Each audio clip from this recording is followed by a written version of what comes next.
Hello everyone. हमने last video में राहु और केतु की बात की कि राहु और केतु हमारी लाइफ में कैसे बहुत इंपॉर्टेंट रोल प्ले करते हैं और स्पेशली उनको कलयुग का राजा क्यों कहा गया है। आज हम बात करेंगे कि राहु और केतु हमारी कुंडली में जिस भी घर में बैठे हैं वो हमारी लाइफ को कैसे रूल करते हैं। जैसे हमने बात की थी कि राहु जिस घर में बैठेगा उस घर की चीजों को एक्सपांशन देगा, एक्सपांड करेगा, क्योंकि राहु को बाउंड्रीज नहीं पसंद। वहीं केतु जहां बैठेगा वो हमें ये सिखाएगा कि इस जन्म में आपको इन सारी चीजों से, उस घर से रिलेटेड सभी चीजों से डिटैचमेंट रखना है। आप अपना काम जरूर करोगे। फॉर एन एग्जाम्पल, अगर आपका केतु 5th हाउस में बैठा है तो आप 5th हाउस से रिलेटेड बच्चे, क्रिएटिविटी में अपना काम जरूर करोगे, लेकिन at the same time detachment भी रखोगे इन सारी चीजों के रिजल्ट से। इन सारी चीजों से आप डिटैचमेंट भी रखोगे। अदरवाइज केतु इंटेंशनल ये करवाएगा। ऐसा क्यों? क्योंकि केतु हमारी पास्ट लाइफ है। हम पास्ट लाइफ में जो काम सबसे ज्यादा कर कर आए हैं, केतु इस जन्म में उसी घर में प्लेस्ड है। और जो काम हमारा अधूरा रह गया या जिसमें हमारी आस्था रहनी चाहिए, वो काम करने के लिए राहु बैठा है। लेकिन राहु एक राक्षस ग्रह है, केतु भी एक राक्षस ग्रह है, लेकिन राहु सिर है, वो दिमाग बहुत ज्यादा यूज करता है, और केतु धड़ है। उसके पास, केतु सोच नहीं सकता लेकिन हाथ है उसके पास, और राहु सिर्फ सोच सकता है। इसलिए राहु जहां बैठता है वहां एक्सपांशन देता है। राहु जहां बैठेगा उस घर से रिलेटेड चीजों में आपको कभी भी सेटिस्फेक्शन नहीं देगा। जितना मिला उतना कम है, कंफ्यूज भी रखेगा। इसलिए आइए हम देखते हैं। हम एक बेसिक, मैं यहाँ एक चीज क्लियर कर दूं कि हम यहाँ सिर्फ एक बेसिक देख रहे हैं कि राहु और केतु हमारी लाइफ में कैसे रूल करते हैं। अगर हमें डीप में देखना है तो बहुत सारी चीजें देखी जाती है कि किसका कंजंक्शन किसके साथ है, किसकी दृष्टि किसके ऊपर है। हम इतने डिटेल में नहीं जाएंगे, हम एक बेसिक लेवल पर देखेंगे कि हमारी लाइफ में ये दो ग्रह कैसे वर्कआउट करते हैं। आइए देखते हैं।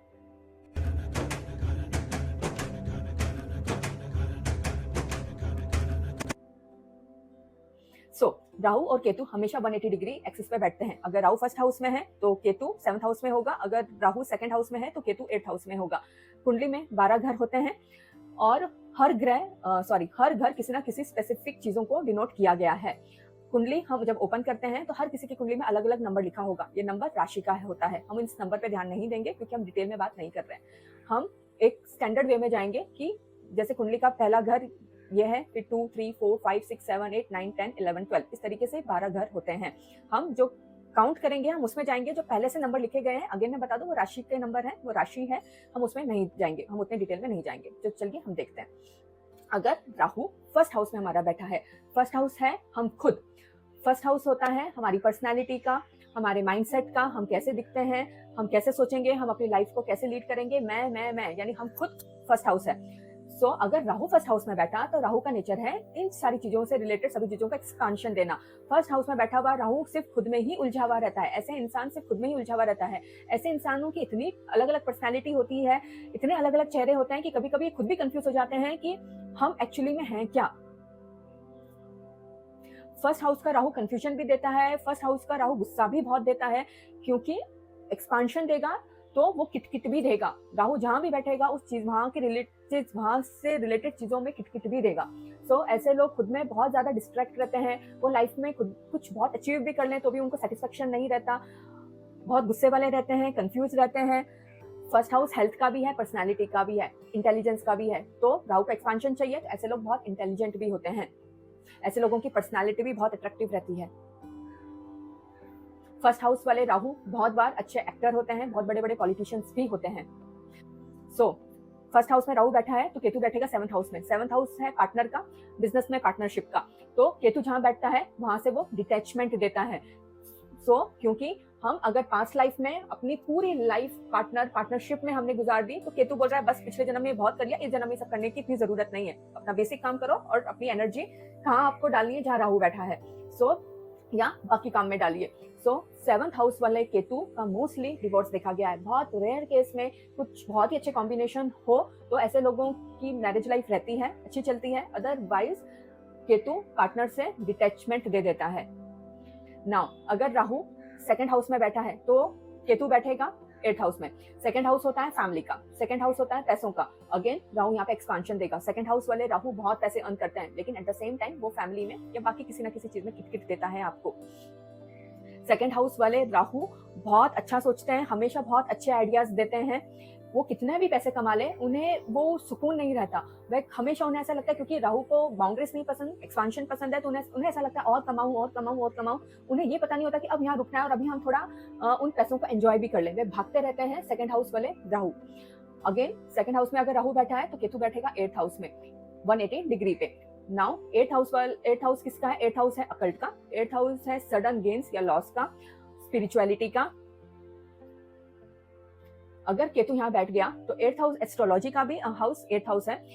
ऐसे लोग, एट हाउस केतु वाले लोग थोड़ा सा पढ़ते ही बहुत अच्छी एस्ट्रोलॉजी सीख जाते हैं, इन्हें अकल्ट साइंस में बहुत जबरदस्त नॉलेज होता है।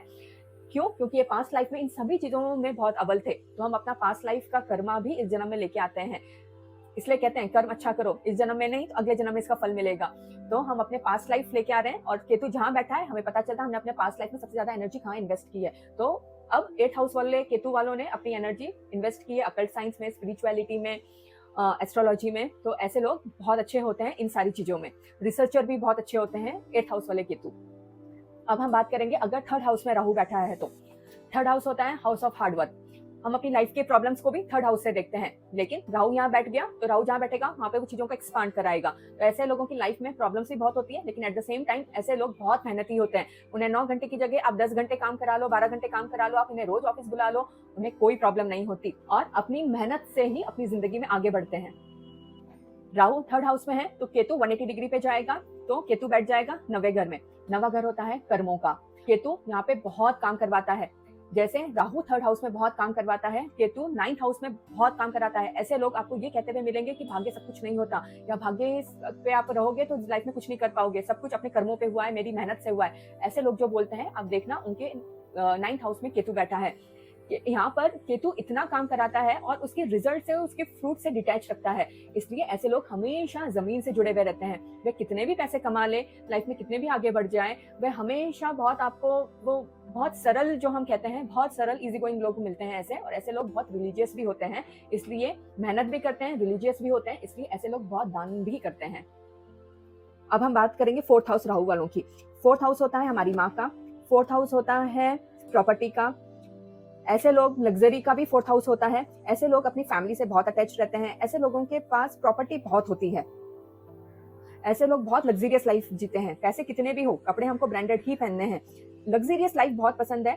डजेंट मैटर उनकी सैलरी कितनी है कितनी नहीं है, कम सैलरी में भी कैसे ऐश करना है इन लोगों को आता है। 10th हाउस वाले केतु को हमेशा स्मार्ट वर्क चाहिए, मेहनत नहीं करता। जैसे हमने ये देखा कि 9th हाउस वाला केतु हमेशा मेहनत को इंपॉर्टेंस देता है, लेकिन 10th हाउस वाला केतु बोलता है कि बिना मेहनत किए हुए मुझे ज्यादा प्रॉफिट कैसे मिल जाए। वह हमेशा शॉर्टकट और स्मार्ट वर्क के चक्कर में होता है। नाउ अगर राहु 5th हाउस में बैठ जाए, 5th हाउस होता है बच्चों का, 5th हाउस होता है क्रिएटिविटी का। 5th हाउस में जब राहु बैठता है तो ऐसे लोगों की लाइफ में बच्चे होने में बहुत दिक्कत होती है। बच्चे हो भी गए हैं तो बहुत उद्धड़ बच्चे होते हैं, बदमाश होते हैं ऐसे लोगों के बच्चे, और ऐसे लोग खुद भी इतने फैमिली ओरिएंटेड नहीं होते हैं। अगर आपके 5th हाउस में राहु बैठा है तो केतु बैठेगा 11th हाउस में। 11th हाउस होता है, 11th हाउस होता है लाभ का, फ्रेंड्स का, रिलेटिव्स का, अचीवमेंट का। अब केतु यहाँ बैठ गया, केतु बोलेगा इन सभी से आप डिटैच रहो। ऐसे लोग एक टाइम के बाद अकेले रह जाते हैं।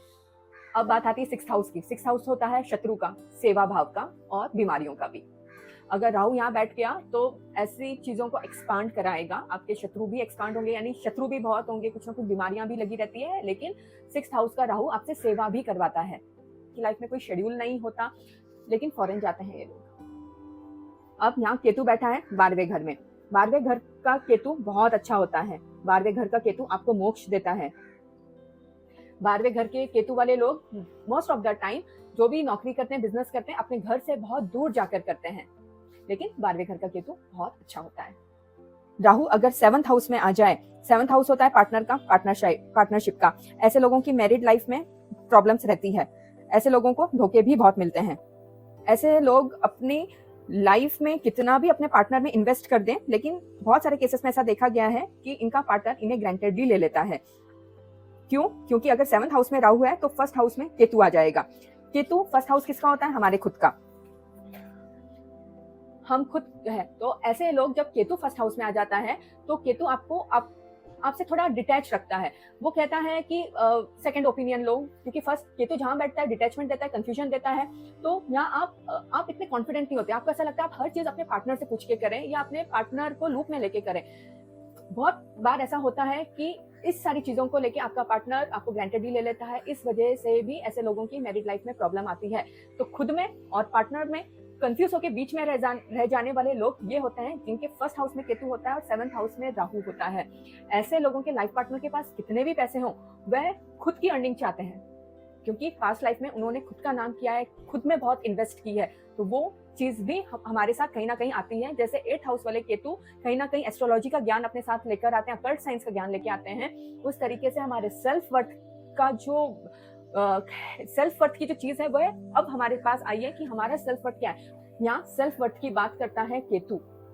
अगर 8th हाउस में राहु बैठा है तो ऐसे लोगों को नजर बहुत जल्दी लग जाती है, ऐसे लोग गरीब मिलते हैं। जब वह पैसे अगर आने शुरू होते हैं और वह पैसे को अच्छी चीजों में अगर वह इन्वेस्ट करते हैं या दान करते हैं रिलीजन में, बाकी सारी चीजों में, तो कहीं ना कहीं उनके पास धीरे धीरे पैसे आने लग जाते हैं। अब 8th हाउस में राहु है तो केतु बैठ जाएगा 2nd हाउस में। 2nd हाउस का केतु, 2nd हाउस किसका होता है? मनी का, फैमिली का। तो यहाँ अगेन केतु आपकी फैमिली से, पैसों से डिटैचमेंट दे देगा। ऐसे लोग बहुत चुप रहने वाले होते हैं, अपने में ही रहने वाले होते हैं, लेकिन ऐसे लोग चैरिटी भी करते हैं, ऐसे लोग अच्छे एस्ट्रोलॉजर भी होते हैं और फैमिली और पैसों से वो लोग डिटैच रहते हैं, लेकिन ऐसे लोग हैप्पी सोल होते हैं, यानी ऐसे लोग अपने आप में खुश रहने वाले लोग होते हैं। नाउ अब हम बात करते हैं 9th हाउस वाले राहु की। 9th हाउस होता है हाउस ऑफ लक। ऐसे लोगों के पास, ऐसे लोग बहुत लकी होते हैं। राहु बैठा है यहाँ पे, ऐसे लोगों के पास बहुत प्रॉपर्टी होती है, ऐसे लोग बहुत रिलीजियस भी होते हैं। 9th हाउस राहु बहुत अच्छा माना जाता है। अगर आपके 9th हाउस में राहु है तो 180 डिग्री पे यानी केतु आप बैठ जाएगा आपके 3rd हाउस में। 3rd हाउस होता है हाउस ऑफ हार्डवर्क। यहाँ केतु हार्डवर्क से डिटैच करा देगा। सो केतु यहाँ पे बोलेगा भैया ज्यादा मेहनत मत करवाओ हमें, कम मेहनत में कैसे रहना है वो हमें आता है। अब हम बात कर लें 10th house Rahu. 10th house होता है कर्मों का, 10th हाउस होता है हमारे करियर का। 10th हाउस वाले राहु 10th हाउस वाले राहु को काम करना बहुत अच्छा लगता है। ऐसे लोगों से आप कितना भी काम करा लें, ये लोग हमेशा खुश रहते हैं। अब राहु 10th हाउस में बैठा है तो केतु हमारे बैठ जाएगा 4th हाउस में। 4th हाउस होता है माँ का, लग्जरी का, प्रॉपर्टी का। इन सभी चीजों से केतु आपको डिटैचमेंट दे देगा, लेकिन अध्यात्म स्पिरिचुअल बनाता है यहाँ पर केतु। अब हम अपने नियरली लास्ट सेक्शन में आ गए हैं 11th और 12th। अब 11th हाउस में अगर आपके राहु बैठा है, 11th हाउस होता है फ्रेंड्स का, रिलेटिव्स का, अचीवमेंट का, लाभ का। यहाँ पे राहु बैठ गया तो इन सारी चीजों में राहु आपको बहुत अच्छा बनाता है। सो 11th हाउस का राहु यहाँ पे आपको बहुत एक्सपेंशन देता है इन सभी चीजों में। वहीं अगर 11th हाउस में राहु बैठा है तो केतु आपके बैठेगा 5th हाउस में। 5th हाउस बच्चों का होता है, क्रिएटिविटी का होता है, एजुकेशन का भी होता है। आपके पास पैसे होते हैं, नाम भी होता है, क्रिएटिविटी भी होती है, क्योंकि 5th हाउस है केतु का। यानी आप पास्ट लाइफ में क्रिएटिविटी, एजुकेशन, बच्चे, इन सभी चीजों में बहुत इन्वेस्ट करके आए हैं। तो अब केतु बोलता है पिछले जन्म में ये सब कर लिया, अब इन सब चीजों से डिटैच रहो, लेकिन पास्ट लाइफ का नॉलेज तो हम लेके आए हैं ना। तो ऐसे लोग थोड़ी बहुत पेंटिंग या कुछ स्केच देख लेना तो खुद बिना ज्यादा मेहनत के बहुत अच्छा बना लेंगे। अब हम लास्ट आते हैं, अगर राहु हमारे 12वें घर में बैठा है तो। अगर राहु आपके 12वें घर में बैठा है तो ऐसे लोगों को फॉरेन जाना बहुत अच्छा लगता है। ऐसे लोग फॉरेन में ही सेटल होते हैं, या अगर वो अपने देश में भी रह रहे हैं तो उनका मन यही करता है कि हम कब फॉरेन जाए और हम वहां सेटल हो जाएं। यानी जहां उनकी बर्थ प्लेस है वह जगह उन्हें अच्छी नहीं लगती, और ऐसे लोगों की ग्रोथ भी तभी होती है जब वो अपने बर्थ प्लेस से बहुत दूर चले जाते हैं। अब आपके 12वें घर में अगर राहु बैठा है तो उसके 180 डिग्री पे बैठेगा केतु, जो बनता है 6th। तो 6th हाउस होता है शत्रु का, रोग का, लेकिन सेवा भाव का। ऐसे लोगों की लाइफ में जहाँ केतु 6th हाउस में बैठा है, गुप्त शत्रु बहुत होते हैं।